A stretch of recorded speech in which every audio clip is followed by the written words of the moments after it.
when I do eternal speakers, and I don't think this thing has a Bluetooth where I can add my Bluetooth speakers, but when I do eternal speakers, I can't hear y'all. Man. Damn, where my regular hat go? Ah! I'm certain that's what Beyonce said. So what? 100% certain. Look, There's a good here's metaphor there. Yes. There's a good Bucket, metaphor there. bucket, bucket, bucket, bucket, bucket, bucket, bucket, Seen it. bucket, bucket. Now that you hit the record button and I'm bucking. I said we're going live. I ain't hear you say that. You trying to catch me slipping, bucket. Well, That's do I what you- sound loud? Am I coming through loud and proud? I didn't hear you say that, so that's Yes. why I was like. But you are coming in loud and proud.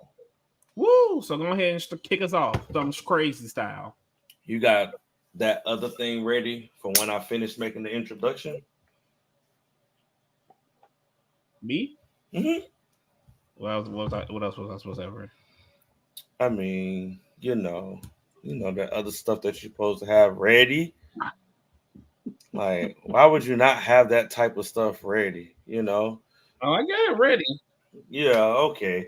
But hey, what's up? Welcome to the Modiversity YouTube channel. And we are here with another episode for you good people in the YouTube land, the X land, IG land, wherever land that you are from. Welcome to our YouTube. And it's exciting because it's been 4 days, maybe 5. What has it been? 4 days, maybe 5. More than 4 days. I don't know. It's been 4 days since the release of Beyonce's album, Cowboy Carter. Oh my God. You talking about perfection at its finest. I don't care what the haters say. Oh, we ain't never cared about streaming numbers, any of that bullshit. Because all that other stuff, the legacy has already been built. Period. Built. So, like, all that charting and all that good stuff, we just gonna let the legacy speak for itself. And Cowboy Carter has already established a legacy. But I got some people here to talk about that with me. It's my good old Modiversity family. What's going on, fam? How we doing? Good. Oh, that album did something to me. Oh, say what you say. It touched my soul. Oh, Jesus. Touched my soul. About made me start. God. Oh, when I think about Cowboy Carter! Jesus, I'm mercy. Won't he do it? Bless that lady. Ronnie will. Bless that lady to have that type of ability, that vocal ability, that storytelling ability. Like, oh, I can't wait till we really get into this stuff. But Here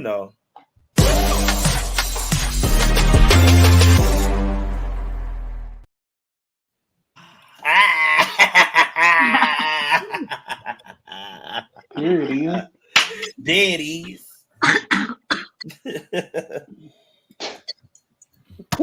This is about to be fun. I'm excited because we all have been anticipating this album. We all went to see the Renaissance tour in our respective places.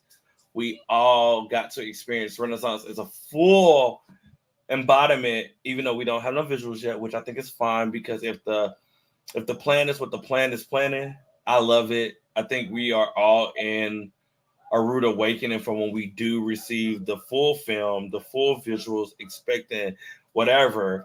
But I'm super excited to talk about this album. First initial things, I think the biggest thing about this whole entire project is how this project was birthed. I think a lot of people don't know. Well, now know why it was birthed because, she did perform at the CMAs a couple years back, performed Daddy's Lessons. That caused a whole big ruckus, a whole big, thing, and got the people in the country folks mad. especially bringing out the chicks and everything like that and where they were. But I think the reason that this album was birthed when she said because of not being wanted, I had to create this. I had to have that moment where I can show and redefine that I can do this too. So I'm gonna take this negative situation and turn it into a positive. Mhm. So what are y'all thoughts about the birth of Cowboy Carter after that Instagram post and her, expressing herself after what happened to her at the CMAs? I think it was going to happen anyway, even before she, performed in the CMAs, because like you said, we got a glimpse of it in Daddy's Lessons, and we know her origin story. Like she probably has the most of all the artists out. Like she has the most known origin story. Like we know she's from Texas. Like, we know she's a Creole woman from Texas. We know she's country. Like it was always in the making. Like if you paid attention, like it was always there. And the fact that she was in a place to where she could truly express it, not just make like one country based song, but actually have a whole album that's based around country. Like everything she does is with intention.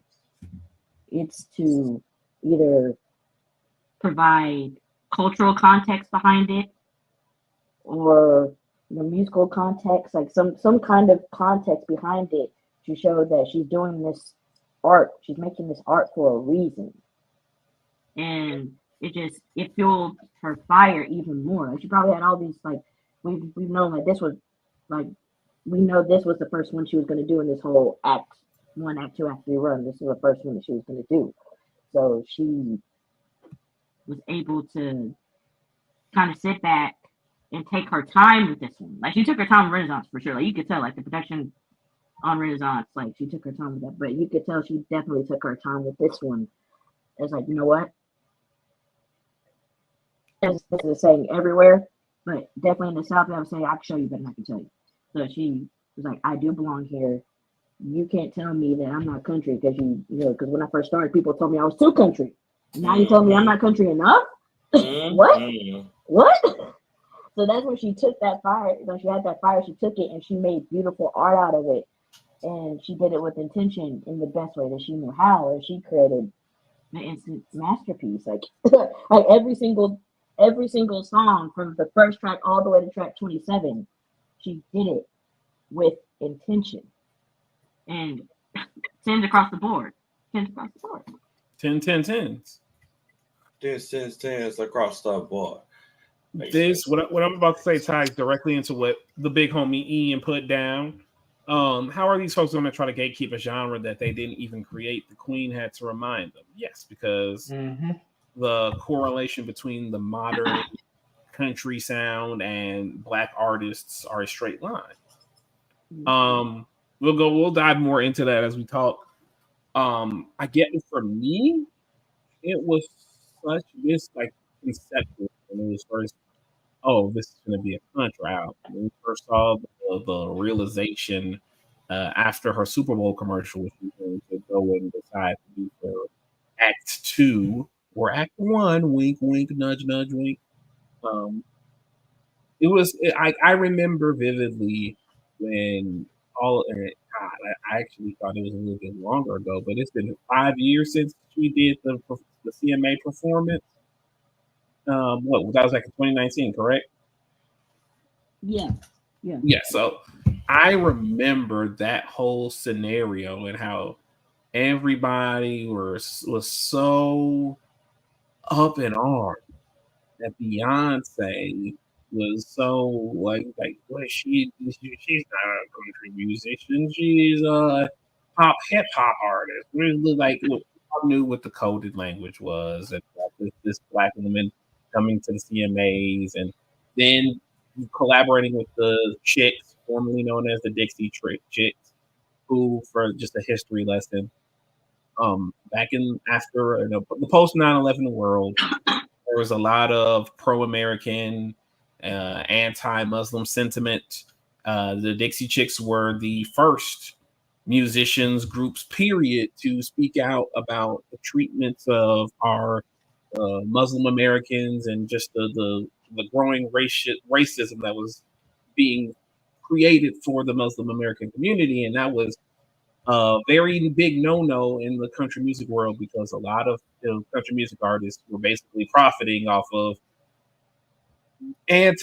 pro-American, anti-everything else music. Toby Keith being among them. The Dixie Chicks got blackballed by the country music genre. They made the iconic "I'm Not Ready to Make Nice" song, which was basically a defense. And so Beyonce doing Daddy's Wishes with them on the CMAs, that was kind of seen as a metaphorical middle finger. And people kind of, well, not even kind of, they were completely like, no, we're never going to have Beyonce here again. We're going to do this. And this was like peak, just the feeling of it. We could tell like that was not, like they didn't want any of that type of energy. So her making this album, because this was something that she said was been cooking in the crock pot for a nice hot minute. This is just such a lot of people call it the revenge story. Some people call it supervillain origin story. I say this is the culmination. This is when this is like the culmination of the self-fulfilling prophecy. And also when you account for what this means in terms of the Renaissance arcs and how, I'm not going to go too much into it, but this was, could have been Act One if things were a little bit different in the world. Just on a conceptual level of how this began what is being the Renaissance journey. It just, the whole feeling of reclamation and embracing our true selves really feels super realized in Cowboy Carter. That's perfectly said. Like literally, that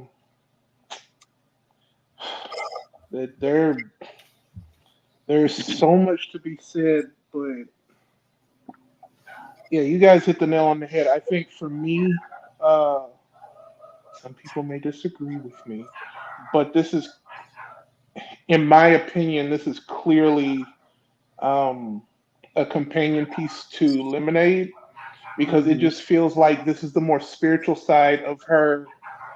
With the themes of the songs of her finding herself again after what happened with the cheating and all that stuff, because it just there's this sense of her constantly pulling back the roots of country music, which goes back to gospel and spirituals, and this is probably one of her most spiritual albums out there, and I'm thoroughly impressed. I mean, like she just she really did that, she really did that. And the fact that this was gonna, like you mentioned, it was gonna come out before um Act One, Renaissance, it just shows like this really is the culmination of everything she's gone through up to that point of Lemonade. And just the constant things that were thrown at her,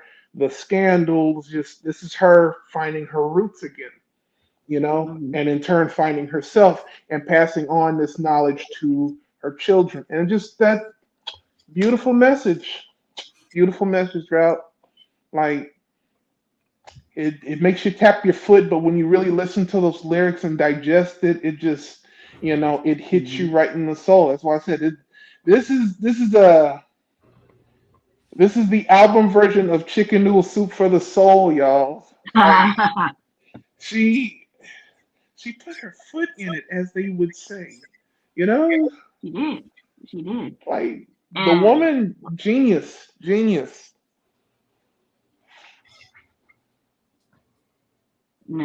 just how she broke it down. Like how she broke like Cowboy Carter is like in 3 acts itself. Oh yes. Like 3 or 4 I'm or 5 glad you acts said in that. itself. We Because gonna circle back to that. because like just with American Requiem just hitting, just hitting that country vibe that we're like, yes, like when I was listening to it, they hear me like, yes.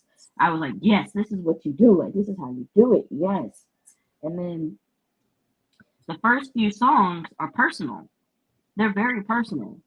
Like, in American Requiem, she's talking about what she went through, after that CMA performance. Because you could tell that if you want, like, I remember when the night it happened, just I was blown away by her performance because I'm there watching Beyonce. Like, I don't care what all these other people in the crowd think. Like I'm there watching Beyonce, and she's tearing the stage up. Like I'm expecting nothing less. Like she's doing an amazing job singing. The chicks are doing a great job harmonizing with her and doing their own thing.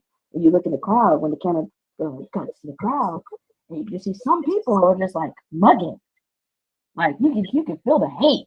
Like there are some artists who are beaming, who are clapping, along, but there are some who are just mugging. Like, what are y'all so mad about? Like, what are you mad about? Are you honestly upset that this black woman who is from the South, who everybody knows is from the South, is singing a country song? Is that you're seriously mad about that because you don't know the history behind country music? And so she's pretty much taking that in American Requiem, that energy in America, how to do it. So she was doing that, and then going into Blackbird, just knowing the origin behind the story when Paul McCartney was talking about how he wrote it for 2 members of the Little Rock Nine. And I'm from Little Rock, so like that was definitely special to me, knowing that he wrote that for them. The method situation is subliminal. Not a lot of people caught it, but once he actually said what the backstory was about, it made a lot more sense. And the fact that Beyonce said that it felt like he wrote that for me, and he did. So he did, and so when she was covering it, which I thought was the perfect cover, like that was like the perfect song to choose. And the fact that towards the end we hear 4 other Black female country artists like just giving them time to shine. Everyone's like, well, they didn't get enough time, but they did. This is Beyonce's album, but they did great what they were giving. Like they did amazing, and the fact that now their sales are going through the roof since Cowboy Carter dropped. Like that was the point. Like the point was for their artistry to be explored, to be known, and just having that done and knowing that was able to happen. That was, like I said, intentions. Like that was her intention. Her intention was to showcase Black country music then and now. And by adding those 4 Black female artists on Blackbird, it was genius. Like it was because it was a full circle moment. Because you're covering a song about a Black woman with Black women singing it. It was perfection. Perfection. Literally. And I was happy. Like I was happy she did it because the first thing that was coming out of people's mouth when she dropped Texas Hold'em and 16 Carriages was, oh, she about to take away from all the other Black country artists, and she about to do this, she about to do that. She gonna block everybody that's a Black country artist and keep them hidden away from the charts, or she's not gonna have this moment where she's gonna take up all the spotlight and not, give back. And the fact that she did put them for Black young female country artists on that track, giving them that recognition, but also saying, I see you. I know the hard work that you're going through. I know what you're going through. And to put them on the album and put them like, that is beyond any words, because people were already criticizing her for already trying to step into the genre and was saying that she was not going to help the other Black artists. And she did, so I think full circle moment, like you said, with that song, for what that song was made originally and how she turned it around and put those 4 on there. And they sound, I actually want the 4 to them do another song together, because the way that they harmonized together and the way they complemented each other so well. Like, and I'm just so happy that they had that opportunity. Like I said, my biggest thing that I was seeing was everybody saying that she was not going to, acknowledge other, female black country artists, or the male artists as well. But I'm super excited that they have all getting some shine, and then also with their Spotify's, people are now noticing them. People are now listening to their music. Hell, I was listening to when. I remember when somebody put a list of other black country artists, a thread of them, and I followed a couple of them, and I started putting them into my playlists and everything. So, I think this is an opportunity for us as a whole culture to, start diving into that. And I know a lot of us probably have been listening to country, or because we grew up listening to country and stuff like that. But now that it's, not saying that you'd had to hide, but now it's more. What's the words I'm looking for? It's just exposure. It's more exposure, and like for a person like myself, like I knew of country songs and stuff like that, but now that I can immerse myself and find my own artists that I want to listen to, and not my fave, but I can find other artists that I want to support in country. I fucks with it because it was a time that I didn't know that was other black people doing country until the research that I've done since the singles has been out. So being able to be exposed to this and be able to listen to other different artists, it's a full circuit moment for all black country artists. It's a full and like and y'all know, like I put albums in there in the chat. Like I put black country artists, like it's crazy because the people that she put on the album I already listened to. Like I already listened to them. So it's like, so she really is paying attention. Like she really is paying attention and watching these up and coming artists. And I can help smile from seeing some of these people on that track list because I listen to them. It's like because I know it's a very particular genre and it's so closed off. And this is definitely their way of having that big exposure. Yeah. Well, boys, any thoughts about Blackbird before we move on? I know, Aaron. That's you and Avius, John. So Josh. Okay, yeah, no.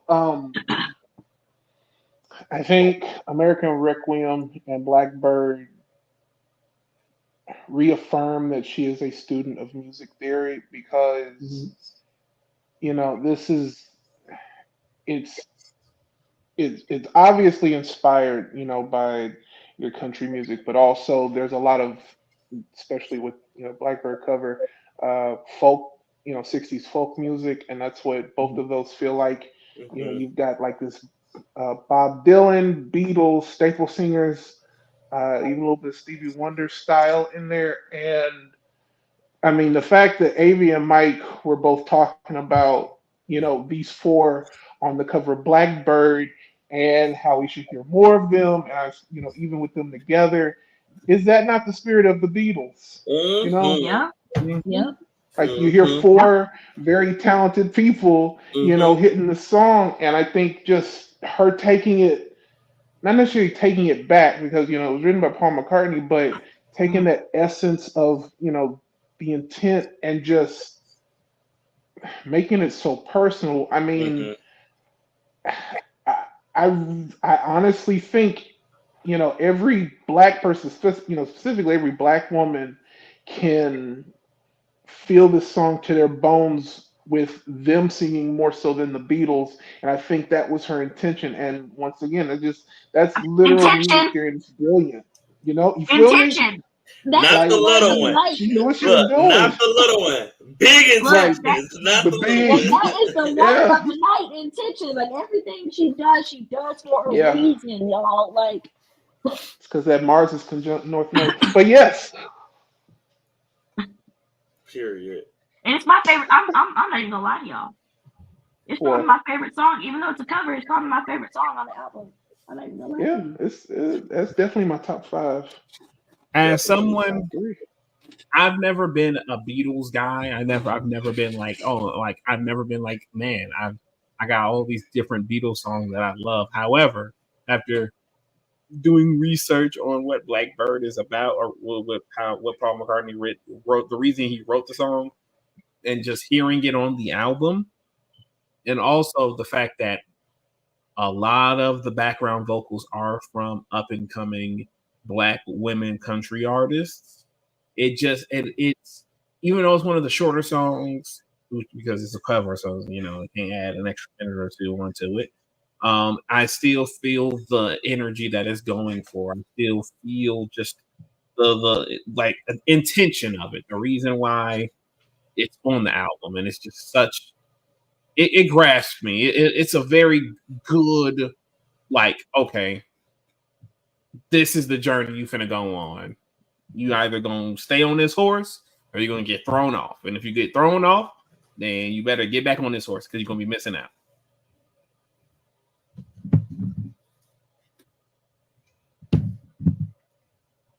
Period. Okay, so Mike, we're gonna go to you because this next song, 16 Carriages, that is your song. That is the song of Mike. This is the song that Mike played from frame one when the 16 Carriages first dropped. Mike has listened to it every single day, multiple times up until this album's release. Yeah, I literally when she dropped these two songs, this double single drop. Love Texas hold them down. Like love it down. But 16 Carriages personally spoke to me on a different level. Not only because of the story that she's telling about her own life and everything, but it just was like one of those songs that truly spoke to me and encouraged me to keep doing what I'm doing personally and my goals and everything like that. And I literally listen to it every day, the day after the day it dropped. And I turned around a week later after it dropped, and I performed it at a drag show, which that was February. So that drag thing was it was Black History Month. So it was all Black artists, so Black drag kings and Black drag queens that performed that night. And I did 16 Carriages. Mind you, when I perform, I do high energy songs, I dance, I buck, I death drops, I be voguing. This was the first time I've ever done a slow song. I wouldn't even think you wouldn't even. The only other slow song that would have been would be in Ariana Grande Breathing, just that intro part, and Raindrops. But I have never fully performed a whole entire slow song in one number.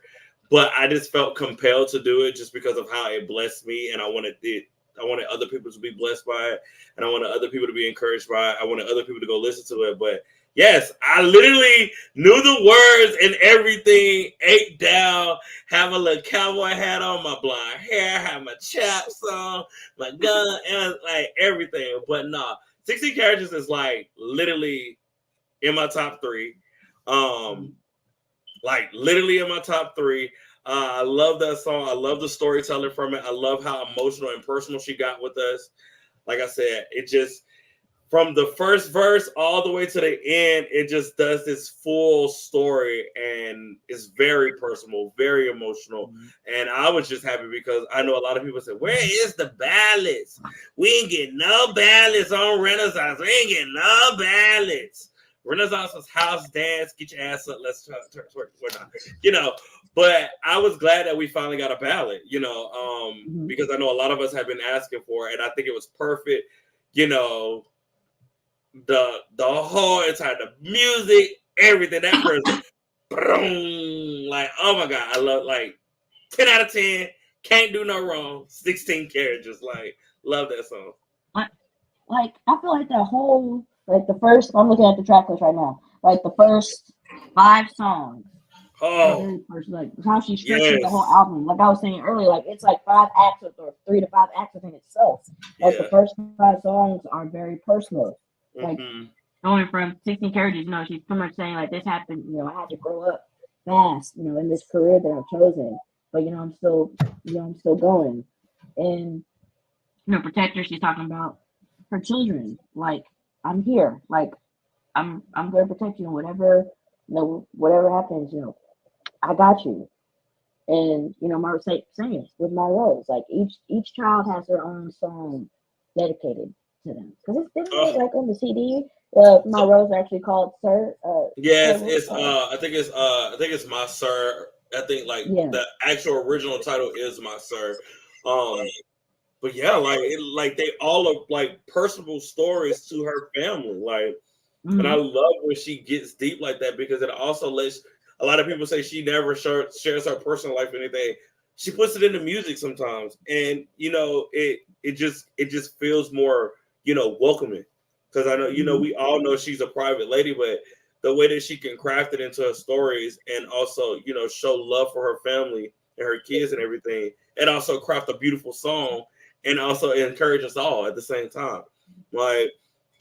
Hearing 16 characters into Protector into that I'm telling you, like feels the what feels like the it was feels.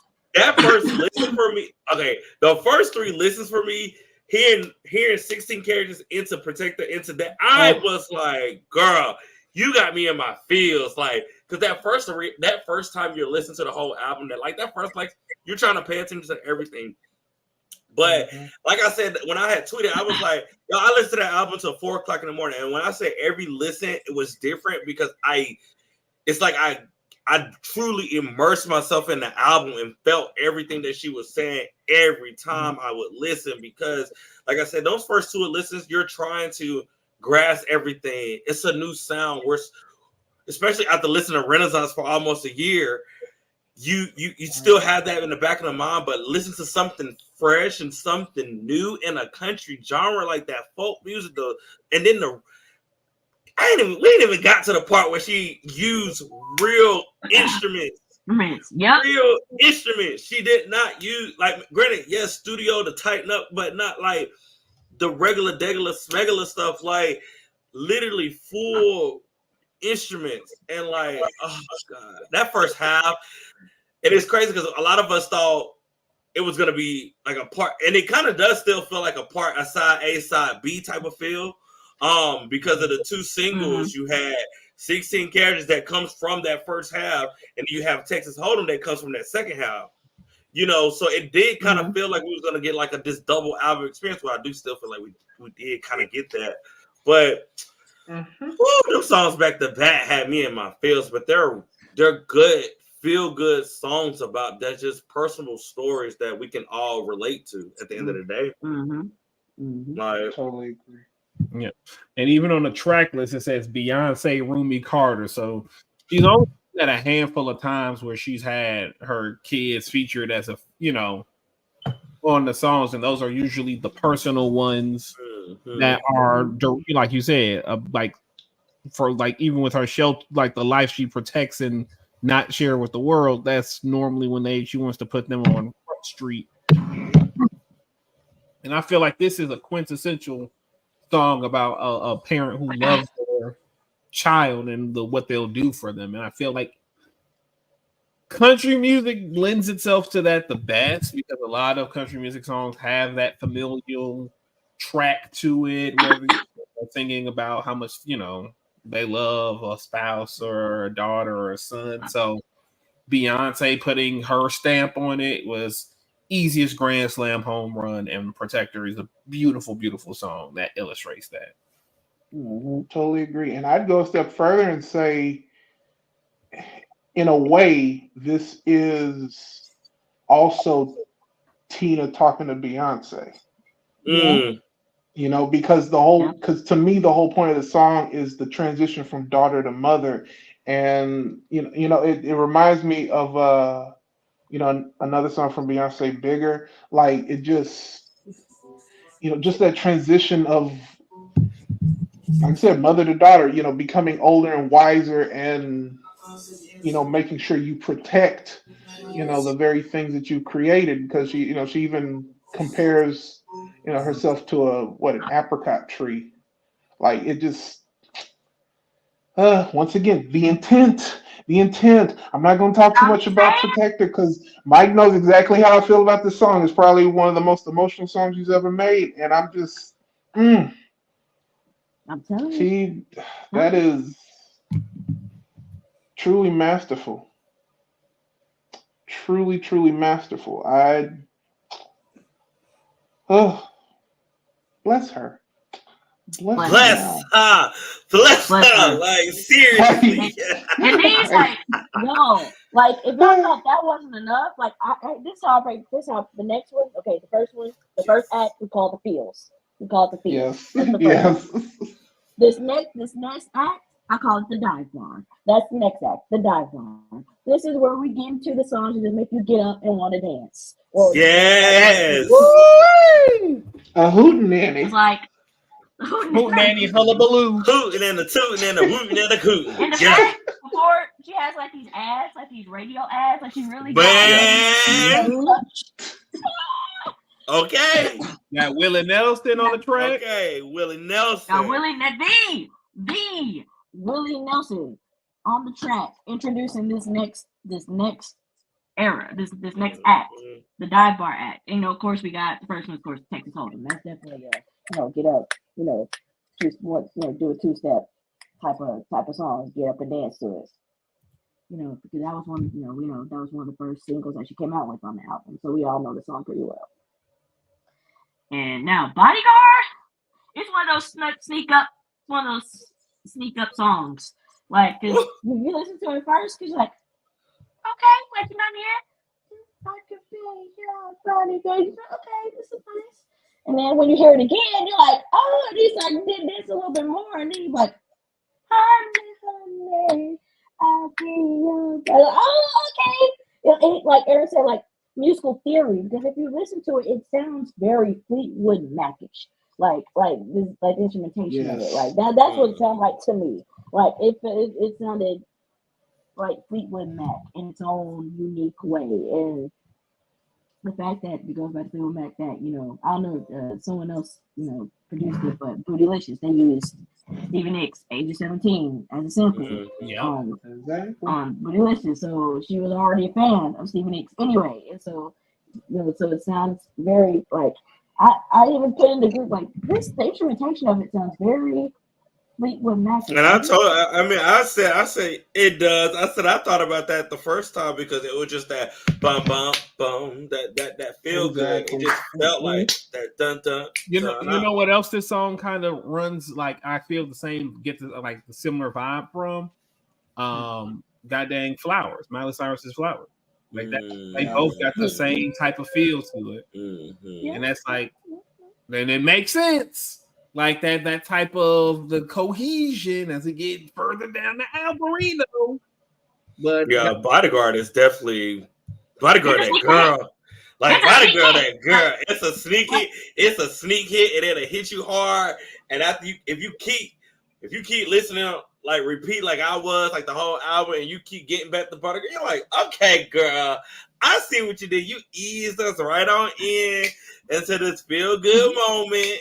And the more I kept listening to Bodyguard, I was like, okay, girl, you showed out a little bit, because no shade, I don't feel like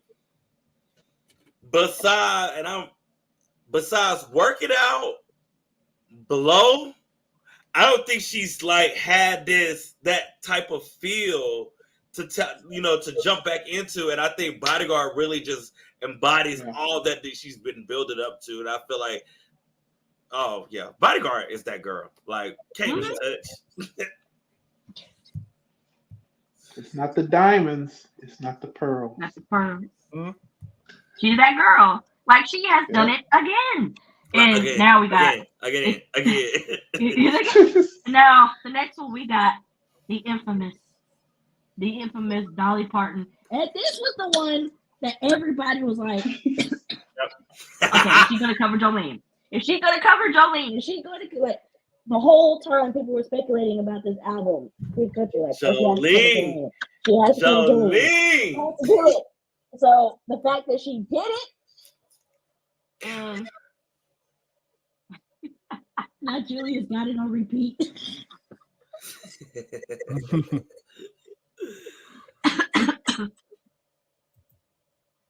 So, Dolly introduces Jolene in the best way possible, and the fact Beyonce, even though Dolly has the writing credits, because that was the one stipulation, like, you can cover it, you can cover the song, but I'm getting the writing credit for the song. Like that's the one stipulation. It was honored. Like, yes, you're the only person who's getting a writing credit on this song. And my favorite line of the whole album because it speaks so personally to me. Yeah. Y'all know the one. I'm still a bad Creole banshee bitch from Louisiana. Like, that spoke to me on a personal level. Because, like, bad Creole bitch from Louisiana, like that's the one. Like, if I'm gonna quote anything, any lyric from the album, that will be the one. And she did a thing.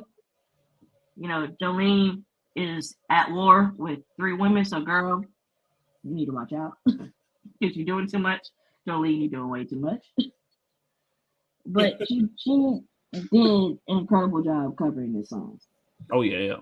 Yeah, she did. I love that she put her own little swag on it, her little twang to it. It was perfect. You know, a lot of people say she wasn't gonna be able to do it, and it wouldn't. You know, but I think the rendition and the reimagining from her, like, you know, her point of view of it, I think it was perfect. Like, she did a great job with it. She hit every note that I needed her to hit as it being the cover, but I do love that she put her own swag on it. Big time. I just like the fact that Beyonce said, "Fuck the bullshit. I got the tool waiting for you." In funny business. We ain't no hand. You just don't talk to the steel. If you want to be talking to some tough, I got my boy Pillman 9mm. That's the only man you can talk to. Oh, talk your shit, Honey Bee. Because she was ready. She was ready. Like, Dolly was very passive aggressive about the situation. Beyonce was like, "You might have had the right idea, but the wrong bitch." Wrong. You got the right idea, but the wrong bitch. And with that, I'm just gonna warn you. You know, it was the part where she's talking about, so you using those seductive eyes. You better keep them eyes over there, homegirl. Like, you can't but they come out your head. Right.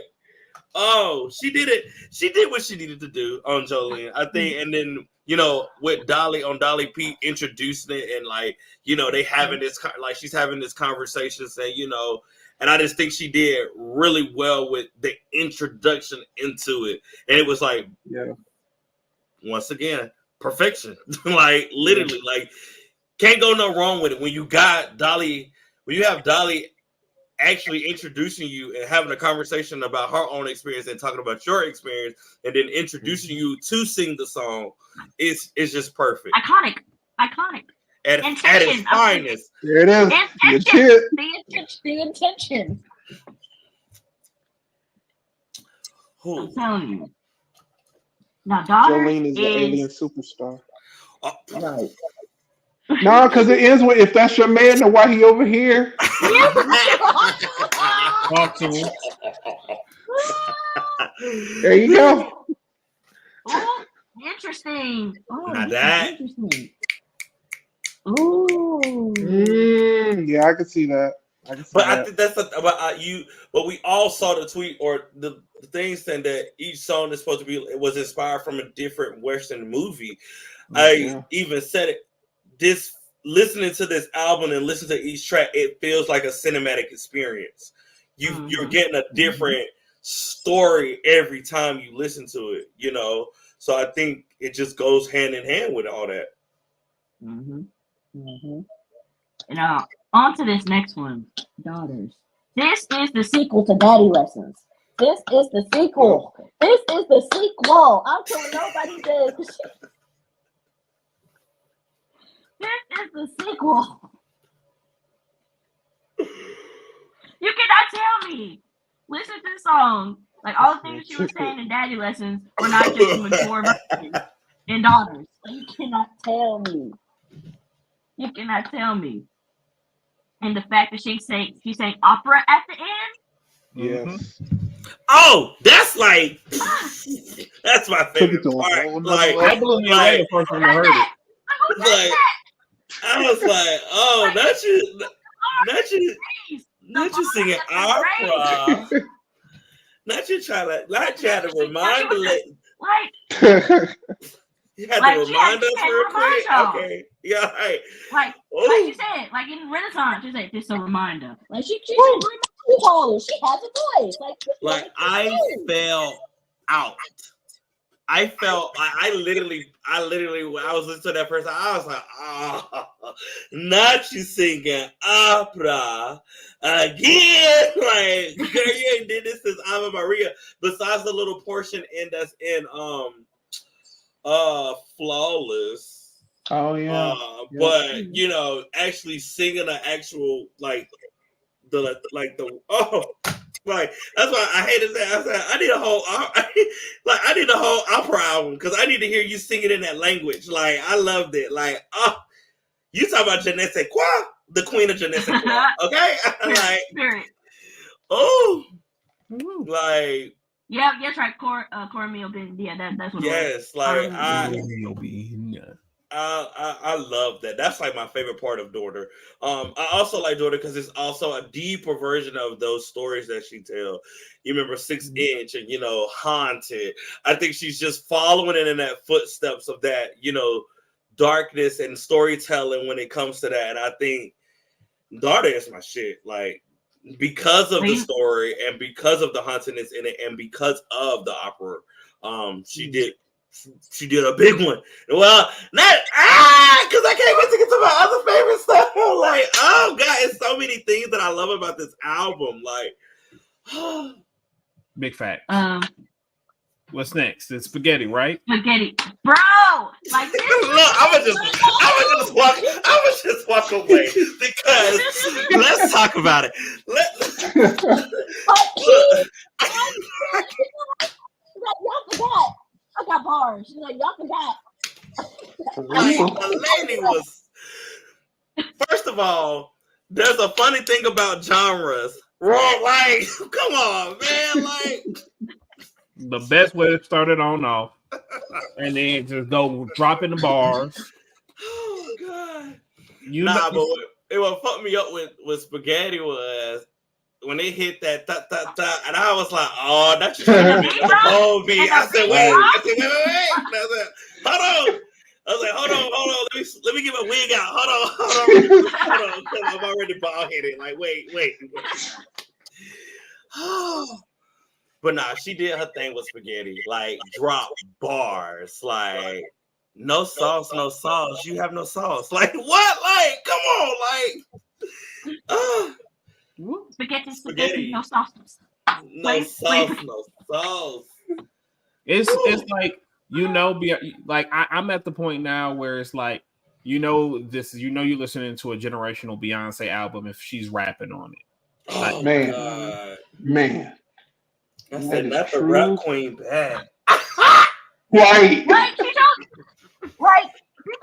people really don't forget Beyonce can rap. Like, not just that, she can rap. Like, people forget that. Like, shoot, look who she married to. And she had to remind her real quick. In those 1 minute.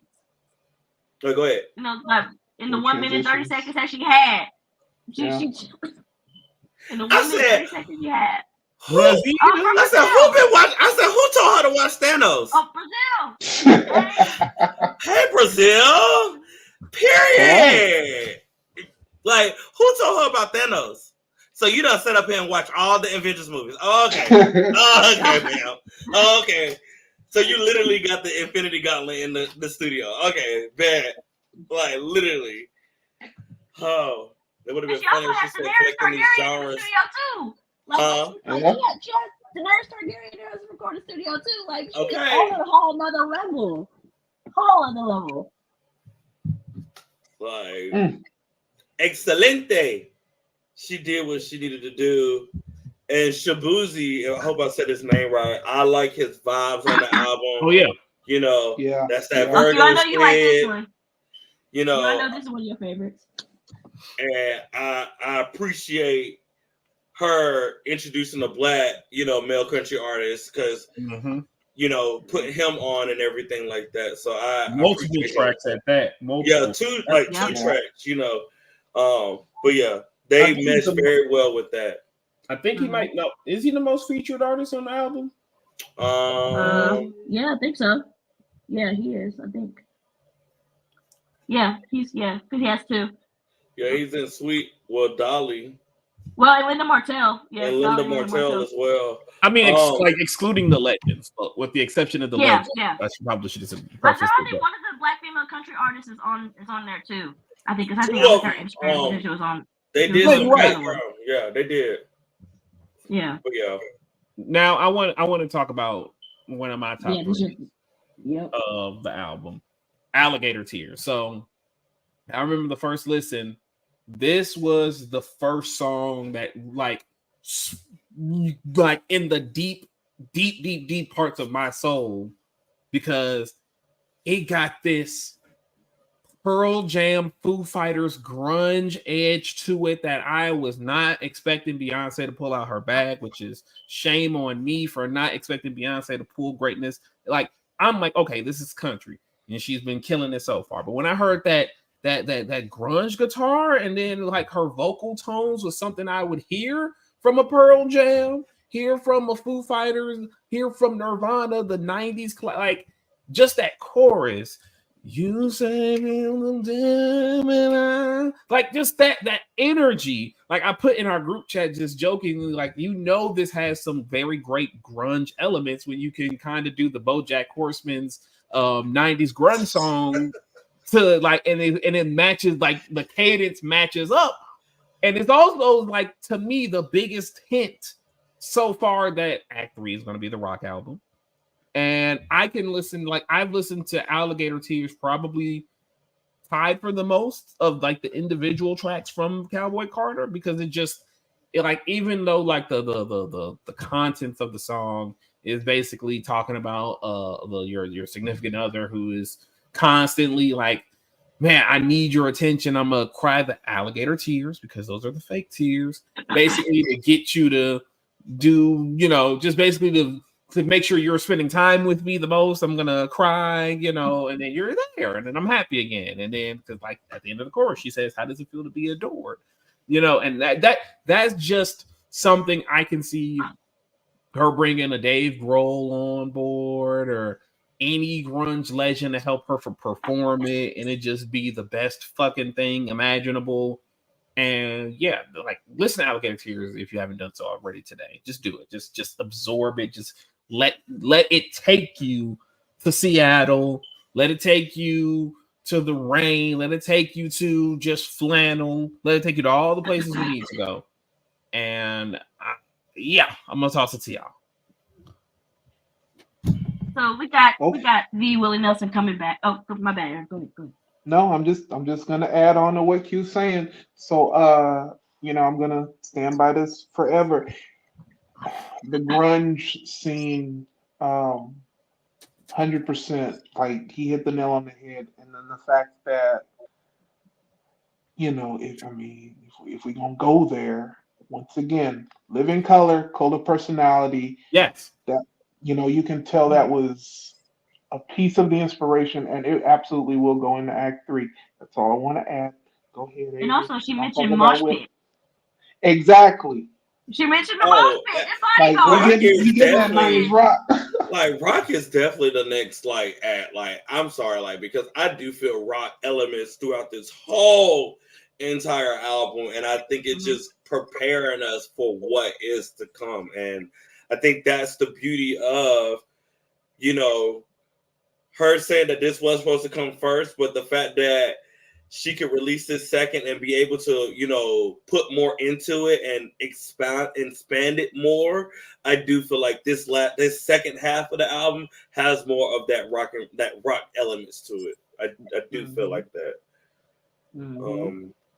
And like we got Smoke Hour, which is another intermission with Willie Nelson.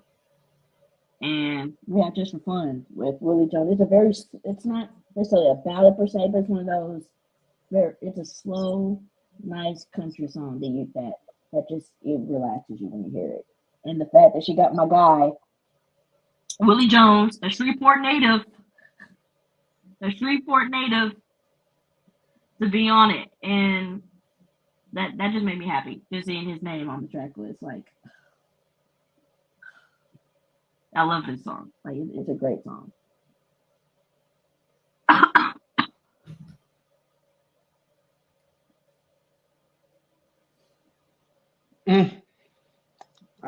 I'm currently listening to it. I just want y'all to know that. The audacity, the audacity of this woman, like, yeah, and that reaffirms for me, for all these naysayers, that she really does pay attention to what's being said, especially about her status and how she doesn't reach back. Like you said, getting a Shreveport native, like she's got her ear to the streets. She can see and hear talent, much like her mentor Prince, and which is another huge influence on this album too. If people peep it, and it just, like I said, the audacity of this woman to just do something like this. It's we love it when people do audacity, because you get something so, oh, here it is, unique. I get it. I get it now. I get what she was doing. But you get something like this, and it's really tough to compare this to her contemporaries, because this is something special. It really is. This is something very special, and just for her to reach forward and to reach back, because we'll get into who she reached back with a little later in a couple of songs. But like, that's that is music theory. That's, once again, the intent, the intent, I'm telling you. the Like, she power needs of to make an album country. called The Intention. She really needs to She make an will. album Bro, called The that's gotta be Intention. Act 3. That's Act 3. Child, y'all know Act 3 the last album we get for the love time. I don't And know why y'all sitting up here acting like we getting any more albums after Act 3. You sure it's not a 5-act structure? Child, stop. Come on. That ain't a trilogy. That lady is going to sit after Act 3. You That sure lady it's not a is going to. Shakespeare? What if it's a Shakespeare trilogy? That lady is going Yeah, to I was gonna sit say down. a 6-act structure is actually the more Lord, that lady common. is going to sit down after Act 3. Okay. and the Okay. next one, which is like everybody, one of people's favorites. And I like it too. I was expecting it to be faster before I heard it. I was expecting it to be, a fast paced type of song. But they did the damn thing on 2 Oh Most my Wanted. God. Oh yeah, Like, Two I Most. mean, This is I'm going to call it now. This is going to win. This is going to win a lot of Grammys. This should win a lot of Grammys. 100%. This might be song of the album, in my opinion, because this duet is just immaculate. mm-hmm. And I know a lot of people when the track list came out, people were like, Miley Cyrus, what is she doing here? They said that little spiel about Miley being on the album. But if she did not prove she deserved to be on this album, I don't know what to tell you, because people was when the track list. This is a perfect duet. This is like if I'm Peyton Manning and that other dude, I'm blowing Beyonce's phone up and Miley's phone up, like, please perform this at the CMAs. I need, like, this is the song that needs to be just takes over the airwaves, because this is it. Yeah. Mm-hmm. Totally. It was like a perfect blend of their voices. And right, Miley is a tenor, so she's low, mm-hmm. and then Beyonce's soprano, so she's like in the middle and goes up. So it's like I think it was just that how Miley opened up the song, and then it's like that call and response storytelling, and then the way they fused together on that chorus. I was like, ain't no way y'all done set up here and bless me with this duet like this. Mm-hmm. Like, and I feel bad for us people who was thinking, 2 Most Wanted before we knew who was all Future, Gaga. We've been waiting on that collab since Telephone Part 2. Like, oh, definitely, got to be. But I do appreciate, I was happy it was Miley, because I like Miley. I think, Miley did good at the Grammys with her. That was definitely Tina Turner essence down. And then I just, like I said, I appreciate the way that their voices blend together. I think they did a really, really good job crafting that song. Like another Like Mm-hmm. perfection. Beautiful. And another unexpected sneak. Yes, Probably definitely. one of my top 5 favorites on the album. Yes. Like, I was not expecting to truly just like fall in love with this song, like how I did, because like it was just one of those where you just sitting there, like it's like dusk, and you're just in the back of a pickup truck, just driving down a dirt road somewhere. Mm-hmm. Like, I can see the visuals in my head, and you're just, just. And if Levi's does not use this for any kind of promo or anything, y'all need to work on that. I need to work on it. This is the perfect chance to use the song for promotion. Child, it was so funny. Somebody about, damn, all these songs trying to chart. Which song we pushing? Because it's so many songs to push, like that you would like that to have that that spotlight. But like I said, I'm just happy that the way that these songs are all being received, it's magical. It's magical.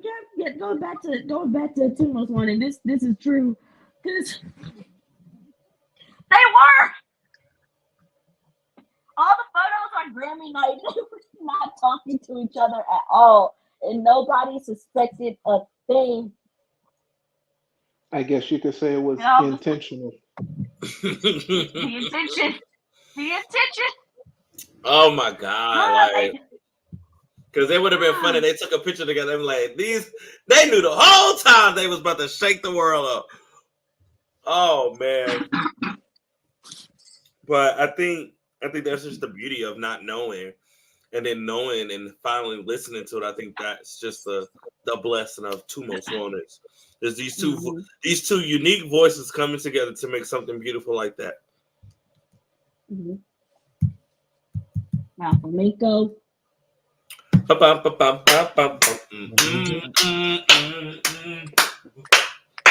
Even old Buddy did a good job. Yeah, Posty, he did good. I gotta give it to Posty. He did good. He did good. Wait, not y'all. Wait. Time out. Not y'all skipping Levi Jeans. No, I was just saying he did it because I went straight to Flamenco, and now, wait a minute. We've been talking about Levi Jeans for like 3 minutes. Y'all wasn't talking about no Levi Jeans for no damn 3 minutes. Okay, y'all got it.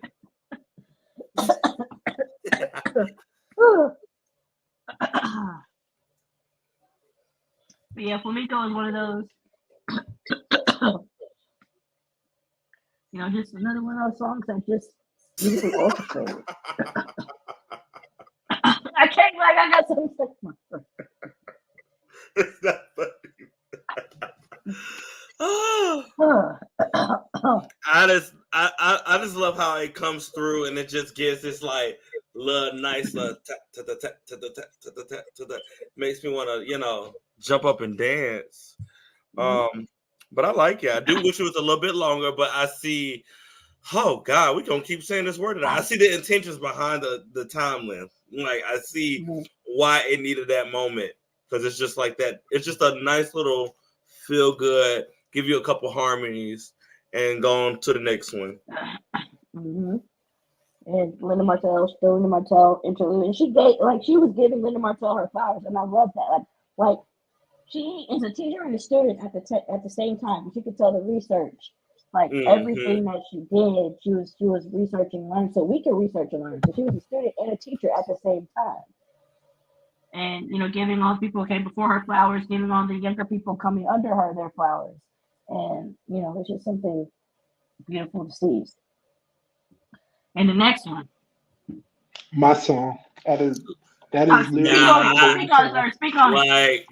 That's my number one song. Like, yeah. The fact the woman, she finally gave me, because I guess I'm greedy like that. She gave me that Tina Turner ode, like sampling Nancy Sinatra, giving me Tina Turner, giving me the Chitlin Circuit style. Like, The woman is a genius. Mm-hmm. I could literally see I saw somebody do a joke like you can literally see her with that long ass microphone with the cord from the Yep. '60s, just running around on stage, and then having the call and response with, the girls in the back like that. Yep. That With is the- that is literally music theory. Like it was Yep. perfect. and then Hello, the boots made for walking intro. Yes. it was perfect. Like Yaya is that girl. Like that is the Truly. number one song off the damn album. Like Yes. you talking about pushing, we pushing that. After Like, everything Yaya is said says, and done, like, this is definitely Yaya my is top getting three. pushed. Like I need that Yeah. to be number one. Like, cause God Okay. damn. It's my top three because, like, I love, like, Yes. like you cannot help but get up and dance, do your best Tina Turner impression. Like, you Okay. cannot. Like, you cannot. Like, She said, "Put your lips on my lips." And then yeah.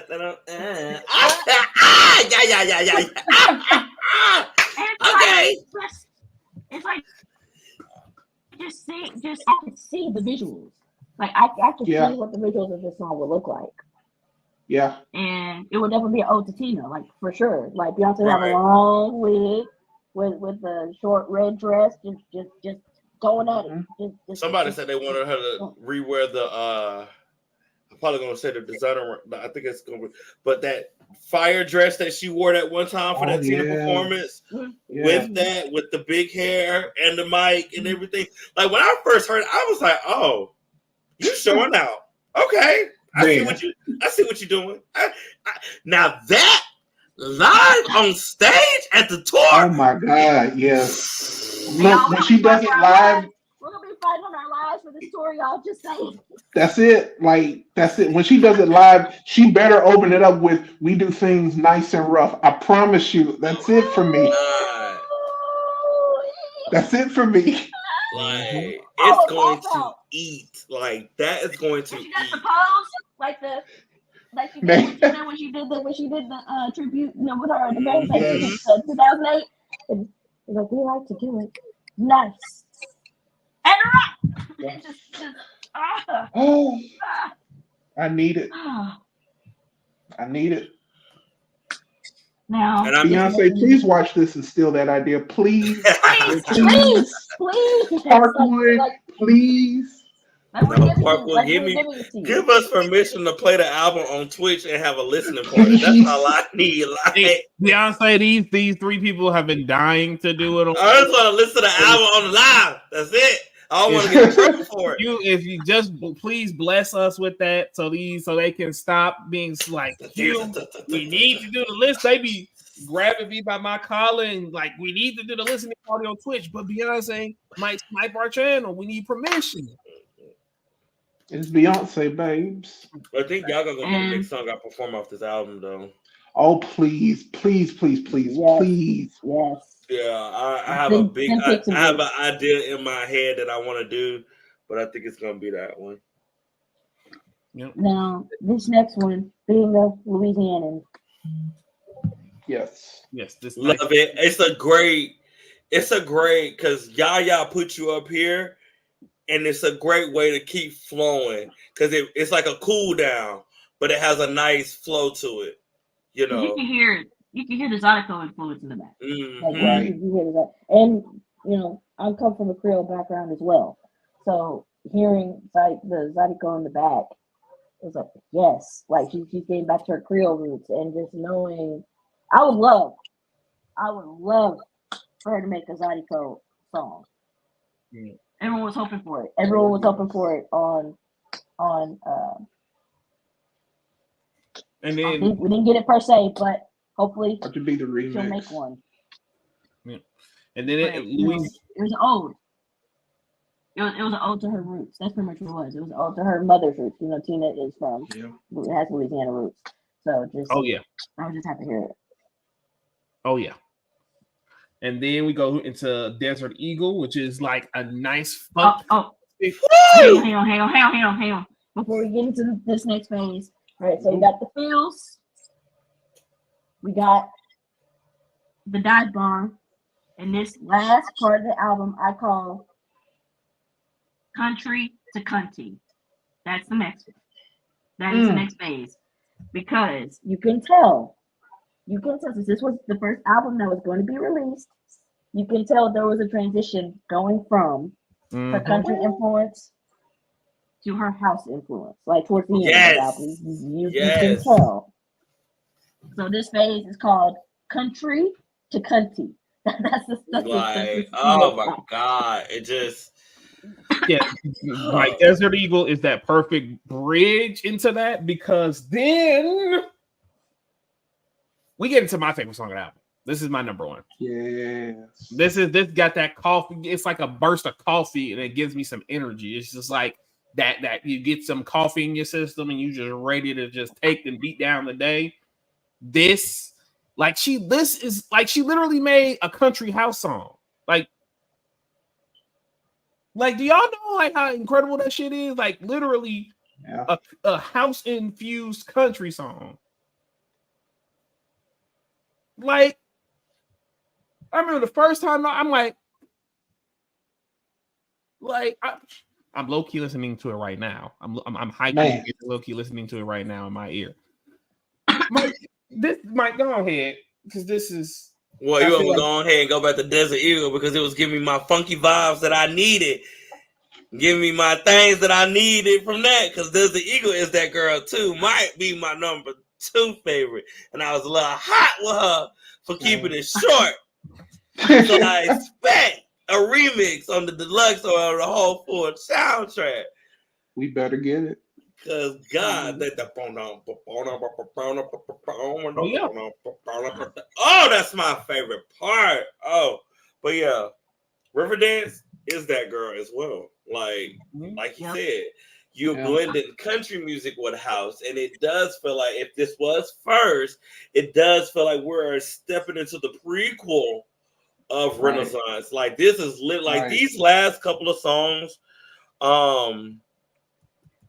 shit, Desert Eagle into Virgo's Groove is that girl. I just want to let y'all know I did it. There it is. There you go. Riverdance all the way to the end does feel like a prequel into Renaissance. Like it really does. And Riverdance is that girl. You talking about we gonna push River Girl. We gonna push Riverdance next. Cause that is the one that gets me going for real. Like, cause it's dance on the bit. Like what? Oh my god! Like I said, you want me to vote, and you want me to phone, and you want me to 2-step hold it down. Oh god, girl. You got me doing all types of dance moves right now. Like this song made me go, I got to do some edits to this song. Like this song is just that damn fantastic. Just like Michael said, like the blend, like it's like the best type of coffee blend you can think of right now, and it's like very high energy, very just I don't know, this is my jam. This is my jam. This is like 100% speaks to me. My like on the most deepest spiritual level you can think of. Preach.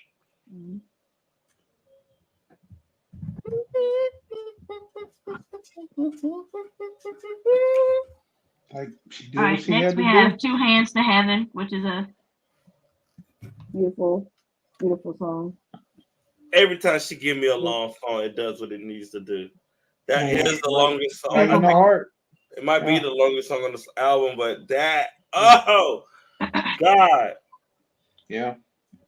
I feel like that the song Two Hands to Heart, it feels like Two Hands to Heaven feels like a 3-act structure, the way that it's crafted. Exactly. Oh yeah. Like it feels like it's 3 different acts to it just because of how it is told. And then I love that somebody said that last little bit of it is like that 90s R&B, like that Jodeci type thing, like that those feels, those vibes. And I was like, damn, that does feel like that. That's definitely in my top 5. Like definitely. And I would say this about the entire It is the sequel to All Up in Your Mind. I get All Up in Your Mind vibes when I hear Tired. I can see that. And Yeah, I hear All Up in Your Mind vibes when I hear Tired. I like. Yes, I heard the extended vocals to Tyrant. Oh God! Oh, God! so we're talking about Tyrant now too, right? Yeah. Yep. So that's my number 3. That's I'm right there with you. I get All Up in Your Mind vibes when I hear it. Like every time I hear it. Yeah, Tyrant is just. It's like it just take you to. As you say, if this was first, you just keep creeping into that Renaissance feels. Like it just feels like, it feels like Renaissance when you listen to Tyrant. Like, oh God. But I love those country influences in it too.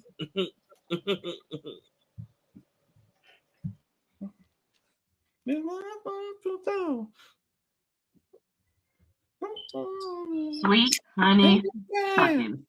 That's on me now. Sweet honey fucking. Can I get a remix with Meg Thee Stallion, please?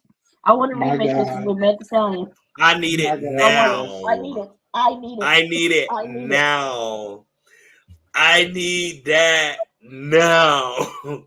Like I need it. Could you imagine? I said spaghetti. I said Yeah. spaghetti, but I need it. I need her on Sweet Honey Buckin' too. I need her on both of them. Definitely. Woo. It was on Sweet Honey Buckin' when she slowed it down for me. I said, not you step back into your Dangerous in Love era. That's exactly what that. Yeah, that's exactly what it took me. That vibe, that like. Yeah. I was like, oh, you doing too much, but I love it.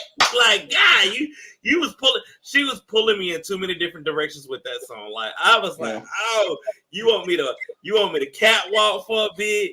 Do you want me to slow dance for a set? Now you want me to vote? Like, girl, you stressing me out. Like, I mean, isn't that just a preview to the Renaissance tour? Exactly. Pretty much. Like, Sweet Honey Buckin' is definitely, yeah. Like, when I saw that, I was like, Sweet Honey Buckin'. We are twerking, but I really thought it was gonna be some. That's what I thought was gonna happen. But to hear what we got, I was like, ooh, you stressing me out. Like, she had me stressed the first time I listened to that song. I was like, girl, you got me doing all types of stuff. Like, but it was definitely perfect. And then the last one we got Amen. Oh, Amen. I love Amen. Like, because it just puts everything in a box, puts it all together. It's like the benediction all in one. Yeah. And it just ties everything together and ties it up and say, this is Cowboy Carter. Because the fact that she repraises the first song and put that feels into it as well. And that's how I know it's a perfect ending to that whole entire run of songs that we had. The harmonies, the damn storytelling. Like I said, that's the benediction of it all, like the closing, like it was perfect. Like to start it off with that, and then to end it with that, and then say amen. Like, and then the ending goes into "I'm that girl." Like, it literally says, and then these like.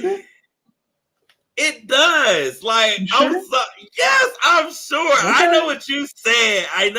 And I still stand by. I stand by that 100%.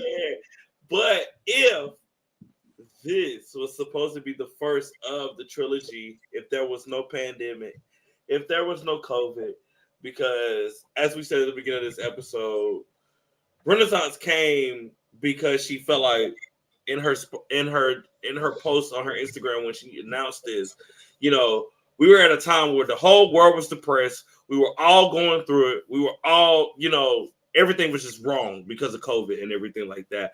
And when things are starting to, get to normal, she felt like, hey, we need to dance. We need to feel good.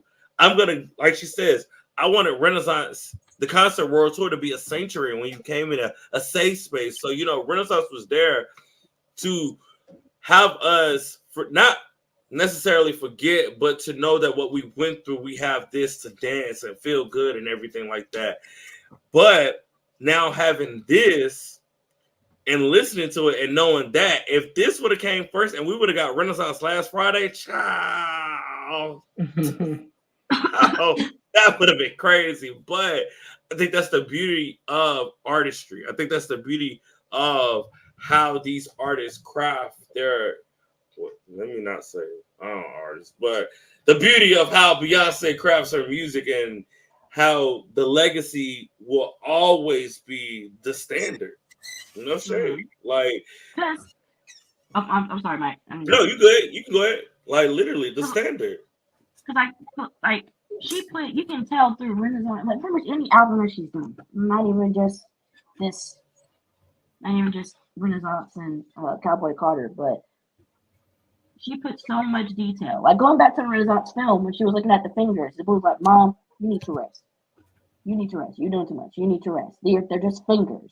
It's like so much attention to detail. Like everything. Like she's playing, like what she's using her nails on instruments, like clapping on Jolene. Like there's so much stuff that she's doing, so many little details that really truly bring this album to life. And a lot of really taking the time to do that or research like the music that they're making. Like they're not students anymore. Like artists aren't really students or aren't willing to become students. They think once they make it there, they don't have to do anything else. It's like, no, you're supposed to elevate. You're supposed to learn. You're supposed to grow. And the way you do that is by educating yourself. That's what she did. Like after that whole CMA's performance, she's like, I'm gonna do research. I'm gonna do my research, and I'm gonna, craft this beautiful album and show them that country music comes from Black culture. And y'all are saying that a Black woman from the South can't make this, even though it's part of my culture. Exactly. And so she taught people like this is where it comes from. Like we taking crumbs little by little, like with the poster. It was like a Chitlin Circuit poster. Yeah. Like that was perfect.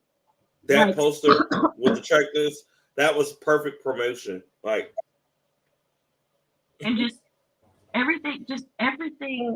Like, this is my final words, and I'm done. My final words. I will say this until the day I die. This has been the word of the night. All night long. Everything that Beyonce does, she does it with intention and she executes it flawlessly. Thank you. Good night. Amen. Oh, yep, there it is. Amen.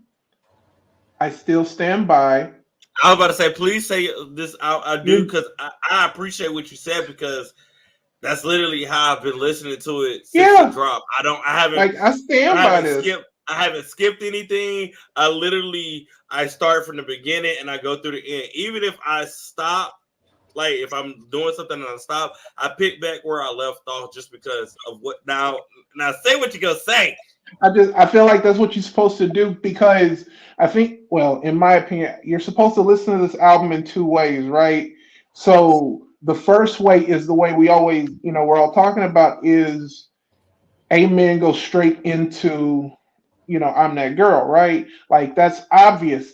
But the ending of Amen all the way to that ping, it's the same note as Nothing Really Ends on American Requiem. Yeah. The whole point, it's a loop. It's one big loop. Nothing ends, and that's an ode to people like Quincy Jones, Isaac Hayes, and specifically Pink Floyd's album "The Wall." When the closer is the opening, and the opening song is the closer. Like it's right there. Like she's saying, this story is going to continue. What are we going to do about it? Like this is generational. You know, that's the intent of Cowboy Carter. It's a generational acknowledgement of where she is, where she come from. You know, her mom doing the same thing in a different way, and her daughters, you know, that are going to do the exact same thing in their own way. Like that's her mind, her Yeah. mind. And you can either go straight back into the country, or you can go, you know, have a party at Studio 54. Like, Yep. duh, brilliance, It also makes me think about brilliance. Luke the sample from Renaissance because you said Exactly. Loot the sample. It's just so much goodness. Girl, wait until we get the full act and we get the full Man. film, and then we can just Yeah. go Easter egg hunting. Like, Right. that's going to be the best thing. And because I think of the MCU hint with the Thanos bar or whatever, that lady literally It's gonna be storming the X-Men movie. chill out, because you know the people was upset. Somebody put that out there. Like, please, we not like, let's not like we like no, we Emma not Frost, doing that. though. Oh! Bring up a good point. Yes, the fact that she got the original Destiny Right, Child members, right. all the members into Yes. a demo 60 characters. I Right. want that released. Yeah. I Yes, need to hear it needs that. to be released. I need to hear it. I need to hear it. Expeditiously. Like ASAP. Because that's Man. gonna take me down. And then beyond, so I haven't heard the demo, but the streets is telling me, I heard it in the streets, that at the end of the track, Beyonce said, you know, can't leave without your luggage, and then it cuts into protect. Is there any truth to that? Is there you just couldn't. But I mean, You just couldn't you wait. kind of do need luggage on a carriage, though. I get it. I get it. But golly, Q. Y'all better DM you, Yvette. We just want permission to play the music on Twitch live, like, or YouTube. Please. We just want to have a listening party without getting DMC. Look, Like we Beyonce, don't want to get struck with anything, because that has happened to us in the past. And the only reason why we haven't did it is because we feel, you know, it's just a respect thing. Like, you know, we just want to do it in a way that, you know, if permission is granted, we're going to have a big ass party, and, you know, we just going to go through each track and just have a good time. Like, but I get it. We just don't want to get in trouble. That's it. Like, we would have played the music tonight. We don't want to get in trouble. That's it. Literally. Could you imagine listening to the album at a bonfire? Let's just get real country real quick. Like, could you imagine that? It would be perfect. It would be perfect because I can have my whiskey. Oh my God. Here's how you listen to it. Here's how you listen to this album. Pickup truck. A big ass pickup truck in the middle of Texas, middle of nowhere. Woo! Driving down the highway. Just driving. Just So Texarkana. Blasting it. Two people in the passenger seat. Ooh, when we get this in that car ride, you get the two most wanted. Ooh. Oh yeah. I'm gonna say this, and I'm gonna say this is gonna be my last word for the evening. Imagine the four of us doing a live listening party. Can y'all hear me? Yes. Yeah. Okay. Yeah. Imagine us. So I didn't get I think my internet was acting up before, and I think I got cut out. But yeah, in the pickup truck, driving on the highway in Texas, just like that's the vibe it gives me when I'm listening to this album. Just driving down the highway, just listening to music, looking at all the rural landscapes, just passing by. Like that's what I think about. If we can't do it on Twitch, the four of us link up, do a live listening party in front of Jerry's World, Dallas, Texas, Eating Buc-ee's with our cowboy hat on. Wouldn't it be crazy if we did it like when it's like? Well, no, probably a little bit too late if we did it like waited for the opening game of the Dallas Football Cowboys. And, don't start that again. Or we love I could see us listen to it at like a barbecue. Yeah. At the Dallas Cowboy Stadium, we do a barbecue. I'm not paying $14 for a chili dog. But for those, I mean, some Frito pies. I mean, going to a Cowboys game or a Texan game, but predominantly a Cowboys game. You know what I'm saying? Child, you going to that Cowboys game by yourself. And on So- that note, thank you so much for coming to. But the wait, Modaversity we gotta YouTube give channel. we gotta give our rating for the album. 10 out of 10. 100 out of 100. Easily. 1,000 out of 1,000. A million out of billion. A billion out of billion. It should cost $1 billion to look. Like, what do you want me to say? Like, what do you want me to say?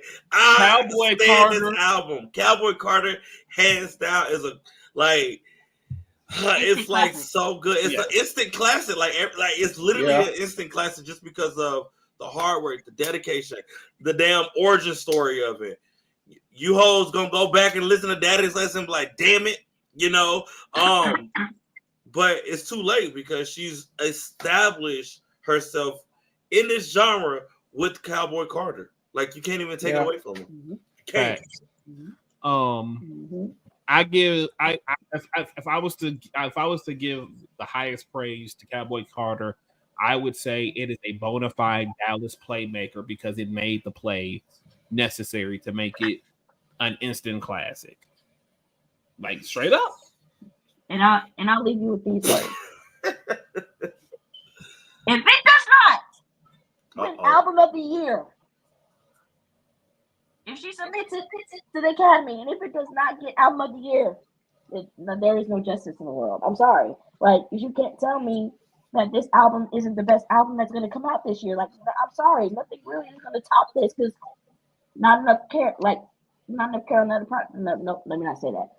I'm going to say we've seen how long it took her to make this album. 5+ years to make this album. And we've seen, like Mike said, we've seen the hard work, sweat, blood, and tears going into it. And if the Academy does not see that and does not recognize her this time, something's wrong. Yeah. Something is incredibly wrong. Ain't it? Like, yeah. But it will. All right. Like, it's already established stuff so early in the game. Like, I don't think there will be no other album, unless it's Act 3. There will be no other album that can do or have the impact that this is having right now. And it's only been 4 days. And you still ain't got your tour days. And you still ain't got your lives. You know, it's so much stuff. Like, it's so much stuff that can happen in these next couple of weeks, these next couple of days. Like, we just at the beginning of a new era with Act 2. Like, full new era. And I say, Beyonce, when it comes to tour, can you please wait till 2025 because they're not going? Yeah, do that. You better get your coins ready because if the rumors is true, Friday, girl, they gonna put them dates out. They ain't doing it. I won't be able to go to Nashville this year because I know Nashville gonna be taxing. Like, I ain't gonna be able to go to Nashville like I did last year. Nashville gonna tax. Texas gonna be bad too. That gonna be. They gonna tax the wheels off Nashville this time. I just want to say, Haley Williams, turn on your phone because you are going. You turn on your phone, Haley Williams. If you see an unregistered Texas phone number, that is Beyonce. Your phone, you already know what time it is. Pick up that damn phone and do what you need to do expeditiously. Period. But no, this has been the Modaversity YouTube channel. Thank you for coming to kick it with us as we talk about Cowboy Carter as a full album reaction and how we feel. Follow us on Twitter. Subscribe to our Twitch. We'll be playing some games probably tomorrow. Yes, we will. So. Rebirth Island. If everybody's Call of Duty is updated by at minimum 8 o'clock tomorrow, we will be running some Rebirth Island. Warzone. I ain't gonna hold you. The last time we did play Warzone, that was kind of fun. Like, that's that one clip where I was by myself. Like, oh my god! If y'all thought that Fortune's Keep was dope, Rebirth Island is the OG goated Warzone map. That's not the biggins. That was the first resurgent map. So they bringing it back tomorrow. So if everybody's John is updated, we'll be on Warzone. If not, then y'all finally see us be at each other's throats on Uno. So Yeah. No. Also, we had a new series drop yesterday, Coke Classics, where me and Aaron, also Evie was a guest as well. We talked about Eyes Wide Shut. If you haven't seen it, check it out. If you have seen it, check out that video. Like we said, follow our Twitch. We got some other stuff. I think we're talking about X-Men 97 later this weekend as well. Yes, If you I hope haven't so. seen it, it's been good. We about to hit episode 4 tomorrow, so catch up if you haven't seen that. But in any case, everybody say bye. One last question. Because I want to make sure because Mike is quick to end stream. Y'all don't play zombies? We have yet to test out the 4-player zombies. Once we test that out and see how well that works, that'll be the next thing we try to build towards streaming. So yes. Also, I'm gonna drop our Twitch link in the chat real fast. So if you guys want to give us a nice little young gun follow, you are more than welcome to do so. But yeah, Mike, go ahead and finish wrapping up the. Hey, thank you.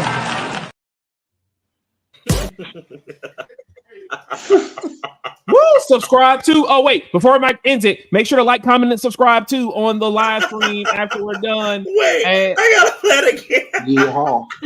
Wait, Hey, thank you.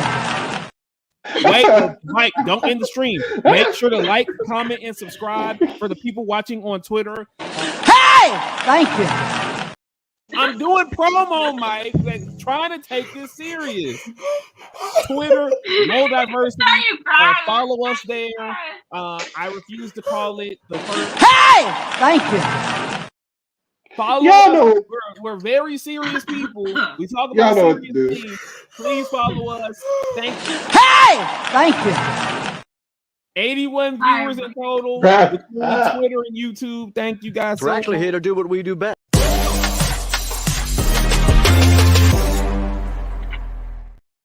We're